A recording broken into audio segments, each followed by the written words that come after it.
You also mentioned to me offline Bitcoin. Yeah, you like Bitcoin. I'm a big proponent of Bitcoin. And unfortunately, a lot of people in the gold business don't take the time to understand and study Bitcoin, and they should.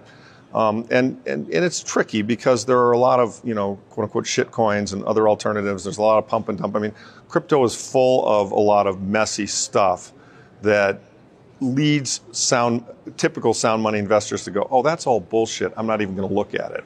Okay? That's the wrong conclusion. You should look at the core base crypto out there, which is Bitcoin, and you should recognize what it is technologically. And what I would say that is it's an incredible innovation. Because if you think about what money is nothing more than a ledger. I mean, before we had gold or currencies or anything else, we sat in caves and we kept score of, I killed one bison, you killed two bison, you owe me one, etc. So money is just a way of keeping track of who owes who what, right?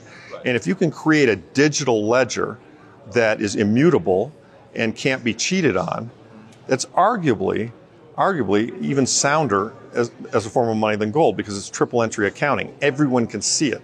Whereas with gold, they've managed to corrupt the gold price because the central banks have got control of the banks, and the banks have control of the gold, and they've created a lot of paper gold. So in a sense, what that makes is it makes Bitcoin as there's the loudest monetary fire alarm in the system right now.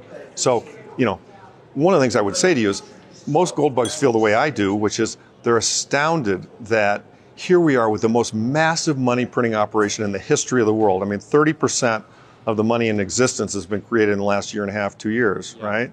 And yet gold's not at all-time high. I mean, what's up with that, right? I mean, it should be, and yet Bitcoin noticed. I mean, Bitcoin went from 10 to 60, right?